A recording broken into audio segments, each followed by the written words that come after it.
सारे जहां से अच्छा హిందుస్థాన్ హమారా. Guys, we're in war. మనం అఫీషియల్గా ప్రజెంట్ యుద్ధంలో ఉన్నాం. మన ఇండియాకి పాకిస్తాన్కి మధ్య భీకర యుద్ధం స్టార్ట్ అయింది. ఆపరేషన్ సింధూర్ ద్వారా మనం పాకిస్తాన్లో ఉన్న ఉగ్రవాద స్థావరాల్ని స్ట్రైక్ చేసి నేలమట్టం చేశాం. ఈ ఆపరేషన్లో ఒక్క సివిలియన్ అంటే ఒక్క పాకిస్తానీ పౌరుడు చనిపోలేదు.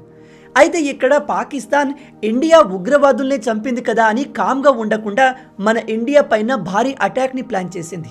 అది చూసి మన ఇండియా డైరెక్ట్గా ఇప్పుడు పాకిస్తాన్ మిలిటరీని ఫుల్ పవర్తో టార్గెట్ చేయడం మొదలుపెట్టింది. అలాగే ఇప్పుడే వచ్చిన అప్డేట్ ఏమిటంటే మన మిలిటరీ పాకిస్తాన్కి చెందిన 2 F-16 ఫైటర్ జెట్లను కూడా డిస్ట్రాయ్ చేసేసింది. ఈ F-16 ఫైటర్ జెట్లను పాకిస్తాన్ అమెరికా నుంచి కొంది. ఇవి కూడా చాలా పవర్ఫుల్. రఫేల్ అంతా కాదనుకోండి, బట్ మిగతా వాటిని ఈ F-16 ఫైటర్ జెట్ డిస్ట్రాయ్ చేయగలదు. అలాంటి 2 F-16 ఫైటర్ జెట్లను మన ఆర్మీ డిస్ట్రాయ్ చేసింది. ఈవెన్ పాకిస్తాన్ కూడా ఈ విషయాన్ని అఫీషియల్గా యాక్సెప్ట్ చేసింది. అవును, మా 2 F-16 ఫైటర్ జెట్లను ఇండియా కూల్ చేసింది అని ఒప్పుకుంది. ఫస్ట్ ఆఫ్ ఆల్, అసలు ఇండియా పాకిస్తాన్ మధ్య ఈ వార్ సిచ్యువేషన్ ఎలా స్టార్ట్ అయింది అనే కొద్ది బ్యాక్గ్రౌండ్ తెలుసుకుందాం. ముందుగా గైస్, యుద్ధం అంటే కేవలం బ్యాటిల్ ఫీల్డ్లో జరిగేది మాత్రమే కాదు. ఈ కాలంలో ఇన్ఫర్మేషన్ వార్ఫేర్ కూడా చాలా ఇంపార్టెంట్. శత్రు దేశాలు ఫేక్ న్యూస్లు స్ప్రెడ్ చేసి మన దేశంలో పానిక్ క్రియేట్ చేసి ప్రయత్నం చేస్తున్నాయి. ఉదాహరణకి రీసెంట్గా పాకిస్తాన్ మేము ఇండియాకు చెందిన 5 రఫైల్ ఫైటర్ జెట్లను కూల్చేసాము అని చెప్పింది. కానీ అది అబద్ధం. ఫస్ట్ ఆఫ్ ఆల్, రఫైల్ ఫైటర్ జెట్లను కూల్చేసే అంత కెపాసిటీ కలిగిన వెపన్స్ కానీ ఫైటర్ జెట్స్ కానీ పాకిస్తాన్ దగ్గర లేవు. ఒకవేళ వాళ్ళు వాళ్ళ ఫుల్ పవర్ని ఉపయోగించి ఒక ఫైటర్ జెట్ని కూల్చాము అని చెప్తే నమ్మశక్యంగా ఉండేది. కానీ 5 కూల్చాము అనేది చాలా ఓవర్. అది కంప్లీట్గా అబద్ధం. ఎందుకంటే ఈ రఫైల్ ఫైటర్ జెట్లు ఆషామాసి జెట్లు కాదు. ఇవి ఒకేసారి 40 టార్గెట్స్లను ట్రాక్ చేసి మరీ డిస్ట్రాయ్ చేయగలవు. అలాంటి ఫైటర్ జెట్ల ముందు శత్రువుల నౌకలు, విమానాలు నిమిషం కూడా నిలబడలేవు. అలాంటి 5 విమానాలు కూల్చాము అంటే అది ఖచ్చితంగా అబద్ధం. ఇదే విషయంలో పాకిస్తానీ డిఫెన్స్ మినిస్టర్ని ఒక యాంకర్, మీరు 5 రఫేల్ జెట్లు కూల్చాము అంటున్నారు కదా, మీ దగ్గర ఏమైనా ప్రూఫ్ ఉందని అడిగితే వాడు చెప్తాడు, సోషల్ మీడియాలో చూసుకోండి, సోషల్ మీడియాలో చాలా మంది చెబుతున్నారు అని. Let's start with this very specific allegation of 5 fighter jets shot down. Where's the evidence for that, sir? It's all over the social media. ఈ విధంగా పాకిస్తాన్ ఫేక్ న్యూస్ని స్ప్రెడ్ చేసి మన భారతీయుల ఎస్పెషల్లీ మన మిలిటరీ మోరల్ని డౌన్ చేసి డీమోటివేట్ చేసే ప్రయత్నం చేస్తుంది. సైకలాజికల్గా మనల్ని వీక్ చేసే ప్రయత్నం చేస్తుంది. అందుకే ఎట్టి పరిస్థితుల్లో ఇలాంటి ఫేక్ న్యూస్ను నమ్మకండి. గవర్నమెంట్ నుంచి అఫీషియల్గా వచ్చిన ఇన్ఫర్మేషన్ని మాత్రమే నమ్మండి. మీ అందరికీ తెలుసు, పహల్గామ్లో మన భారత టూరిస్టుల పైన పాకిస్తానీ ఉగ్రవాదులు అండ్ ఐఎస్ఐ అంటే పాకిస్తాన్కి చెందిన ఇంటెలిజెన్స్ ఏజెన్సీ, ఈ రెండూ కలిసి 25 మంది ఇండియన్స్ని, ఒక నేపాలీ వ్యక్తిని రీజన్ లేకుండా చంపేశారు. దీని వెనుక పాకిస్తాన్ అండ్ పాకిస్తాన్కి చెందిన లష్కరే తోయిబా అనే ఉగ్రవాద సంస్థ ఉన్నట్టుగా మన ఇండియా దగ్గర క్లియర్ ప్రూఫ్స్ ఉన్నాయి. దాంతో ఇండియా దాదాపు 14 రోజుల తర్వాత ఆపరేషన్ సింధూర్ని లాంచ్ చేసి కేవలం పాకిస్తాన్లో ఉన్న ఉగ్రవాదులపైన మాత్రమే దాడి చేసింది. పాకిస్తాన్ అండ్ POK కలిపి 9 ఉగ్ర స్థావరాలని టార్గెట్ చేసి మిసైల్స్ని వేశాము. ఈ ఆపరేషన్లో దాదాపు 70 నుంచి 100 మంది ఉగ్రవాదులు చనిపోయారు. అఫీషియల్ రిపోర్ట్ ప్రకారం ఒక్క పాకిస్తానీ సిటిజన్ కూడా ఇందులో హర్ట్ అవ్వలేదు. పైగా మనం ఈ ఆపరేషన్ని రాత్రిపూట పాకిస్తానీ ప్రజలకు ఏమీ కాకూడదు అని ఆలోచించి ఓన్లీ ఉగ్రవాదులపైన అటాక్ చేశాము. మనం చేసిన ఈ అటాక్లో పుల్వామా దాడి చేసి 40 మంది మన CRPF జవాన్లను చంపిన ఈ పంది మసూద్ అజర్ గాని ఫ్యామిలీ మొత్తం పోయింది. దాదాపు 10 మంది వీని ఫ్యామిలీ మెంబర్స్ చనిపోయారు. కొన్ని రిపోర్ట్స్ వీడి కూడా పోయాడని చెప్తున్నాయి. ఇంకొన్ని రిపోర్ట్స్ వీడు చావలేదు, అదృష్టవశాత్తు బతికిపోయాడు, కానీ చనిపోయిన వాడి ఫ్యామిలీని చూసి గుండెలు బాదుకుంటూ ఏడుస్తున్నాడు, నేను కూడా చచ్చిపోతే బాగుండు అని కుమిలి ఏడుస్తున్నాడు అని చెప్తున్నారు. ఇక్కడ ఒక విషయం చాలా క్లియర్గా కన్ఫర్మ్ అయింది. ఏమిటంటే ఈ మసూద్ అజర్ గాడి అతిపెద్ద ఇల్లు, అదే ఒక మసీదు, అందులోనే వీడు మద్రాసా పెట్టుకున్నాడు ఉగ్రవాదుల్ని తయారు చేయడానికి. అందులోనే వీడి ఫ్యామిలీ కూడా ఉంటుంది. ఆ బిల్డింగ్ పైన మిసైల్ని వేసి ఆ బిల్డింగ్ మొత్తాన్ని మనం నేలమట్టం చేశాము. అందులోనే వీడి ఫ్యామిలీ అండ్ ఉగ్రవాదులు చనిపోయారు. అంటే ఈ ఆపరేషన్ సింధూర్ ద్వారా మనం కేవలం పెహల్గాం ప్రతీకారం మాత్రమే కాదు, మనపై జరిగిన మిగతా దాడులు, పుల్వామా, ఊరి, పార్లమెంట్ దాడి ఇలా అన్నిటి ప్రతీకారం తీర్చుకున్నాం. ఈ ఆపరేషన్ ద్వారా మనం చాలా క్లియర్గా ఉగ్రవాదుల్ని టార్గెట్ చేశాం. పాకిస్తాన్కి మన ఇండియా పవర్ ఏంటో తెలుసు. కాబట్టి ఇక్కడ ఇండియా కేవలం ఉగ్రవాదుల్ని అటాక్ చేసింది కదా అని కామ్గా ఉంటే యుద్ధం స్టార్ట్ అయ్యేది కాదు. కానీ మనందరికీ తెలుసు, పాకిస్తాన్ అంటేనే ఉగ్రవాదం, ఉగ్రవాదం అంటేనే పాకిస్తాన్. కాబట్టి ఉగ్రవాదులపైన దాడి చేసినప్పటికీ పాకిస్తాన్ మనపై యుద్ధాన్ని ప్రకటించింది. ఈ పాకిస్తాన్ ఆపరేషన్ సింధూర్ తర్వాత మన ఇండియా పైన, అది కూడా సామాన్య ప్రజలు ఉండే సిటీస్ పైన టార్గెట్ చేసి మిసైల్స్ వేయడం మొదలుపెట్టింది.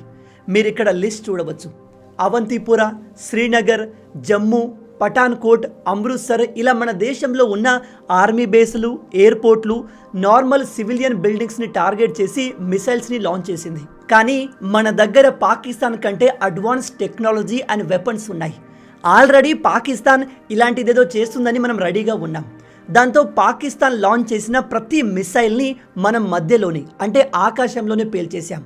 ఒక్క మిసైల్ కూడా ఇండియా నేల మీద పడలేదు. ఇండియా ముందుగానే పాకిస్తాన్కి వార్నింగ్ ఇచ్చింది, ఒకవేళ మీరు తిరిగి ఇండియా పైన అటాక్ చేసే ప్రయత్నం చేస్తే ఈసారి మేము టార్గెట్ చేసేది ఉగ్రవాద స్థావరాల్ని కాదు, డైరెక్ట్గా మీ మిలిటరీని అని. ఇండియా చెప్పినట్టే లాహోర్లో పాకిస్తాన్ ఎయిర్ డిఫెన్స్ సిస్టమ్ మొత్తాన్ని నాశనం చేసేసింది. ఎందుకంటే అక్కడి నుంచే వీళ్ళు ఇండియాలోని డిఫరెంట్ సిటీస్ పైన మిసైల్స్ వేసే ప్రయత్నం చేశారు. ఇండియా అక్కడితో ఆగకుండా ఇక పాకిస్తాన్ వినేలా లేదు అని కన్ఫర్మ్ చేసుకుని కరాచీ, లాహోర్, రావల్పిండి లాంటి ప్రాంతాల్లో ఉన్న మిలిటరీ బేస్లను టార్గెట్ చేస్తూ డ్రోన్స్ని, మిసైల్స్ని వేసింది. ఇక్కడ ఇండియా ఎంత బ్రిలియంట్గా ప్లాన్ చేసింది అంటే పాకిస్తాన్ని ఇటువైపు నుంచి మనం అటాక్ చేస్తుంటే కింద నుంచి బలూచిస్తాన్ లిబరేషన్ ఆర్మీ గుర్తుందా? బలూచిస్తాన్ ఒక సెపరేట్ కంట్రీ కావాలని ఎప్పటి నుంచో వాళ్ళు కోరుకుంటున్నారు.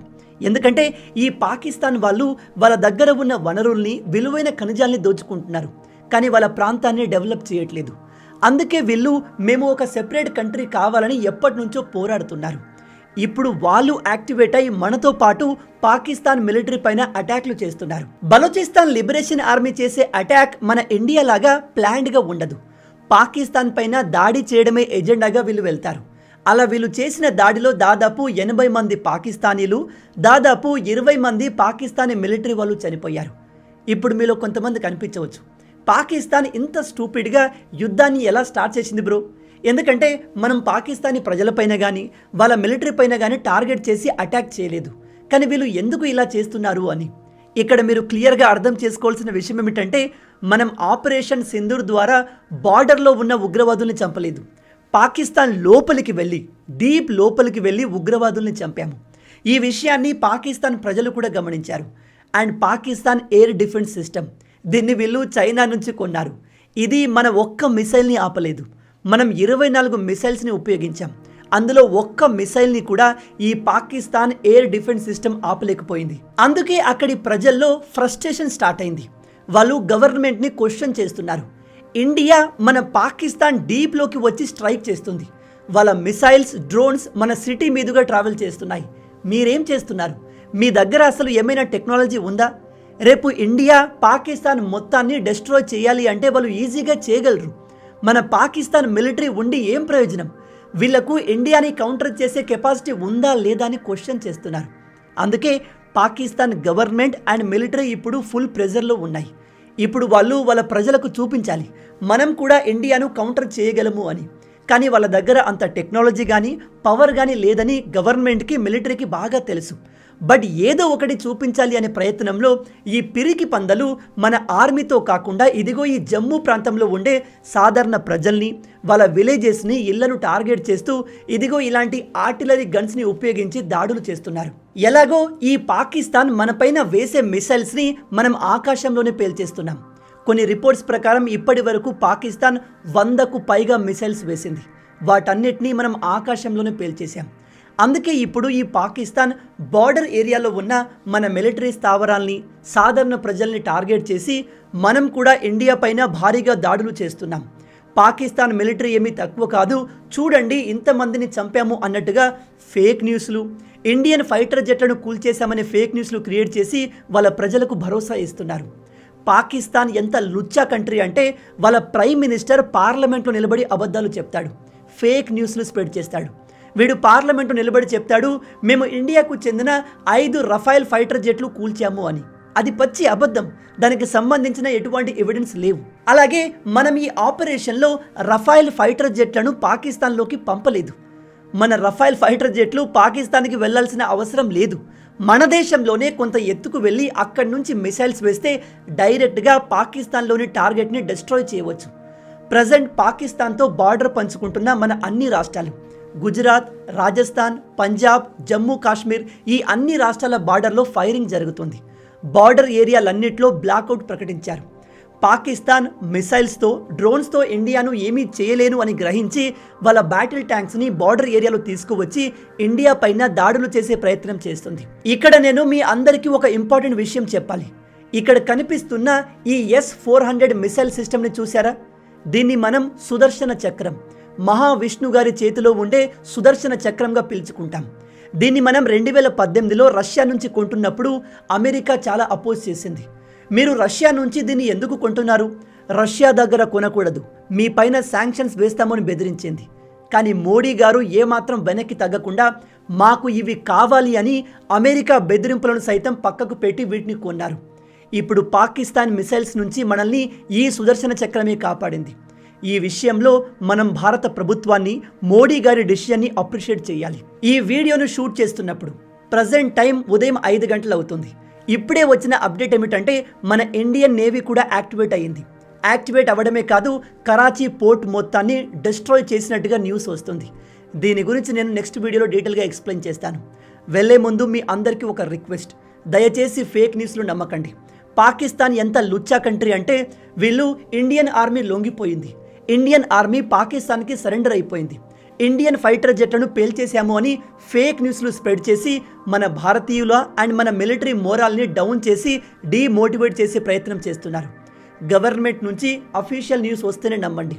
గవర్నమెంట్ నుంచి ఇలాంటి న్యూస్ ఏమైనా వస్తే నేను వెంటనే మీకోసం వీడియో తీసుకొస్తాను. కాబట్టి సోషల్ మీడియాలో వచ్చే ప్రతి న్యూస్ని నమ్మకండి. చాలా మట్టుకు ఫేక్ న్యూస్లే ఉంటాయి. ఈ వీడియో మీకు నచ్చింది అనుకుంటున్నాను. నచ్చితే అలా ఊరికే చూసి వెళ్ళిపోకుండా వీడియోని లైక్ చేయండి. ఈ వీడియోకి నేను మీకు ఇచ్చే లైక్స్ టార్గెట్ 15,000 లైక్స్. చాలా ఈజీ, సింపుల్గా చేసేయండి. మీరు కొట్టే లైక్స్కి కింద ఉన్న లైక్ బటన్ పగిలిపోవాలి. అలాగే ఇలాంటి మరిన్ని ఇంట్రెస్టింగ్ వీడియోస్ కోసం మన ఛానల్ని సబ్స్క్రైబ్ చేసి మమ్మల్ని సపోర్ట్ చేయొచ్చు కదా. ఇది మీకు కంప్లీట్లీ ఫ్రీయే, కానీ మీరు చేసే ప్రతి ఒక్క లైక్ అండ్ సబ్స్క్రిప్షన్ మాకు మరిన్ని వీడియోస్ చేయడానికి ఒక మోటివేషన్లా ఉంటుంది. కాబట్టి వీడియోని లైక్ చేసి ఛానల్ని సబ్స్క్రైబ్ చేయడం మర్చిపోవద్దు. రాబోయే వీడియోలో ఇంకో ఇంట్రెస్టింగ్ టాపిక్తో మళ్ళీ కలుద్దాం. అంటిల్ దెన్, జై హింద్.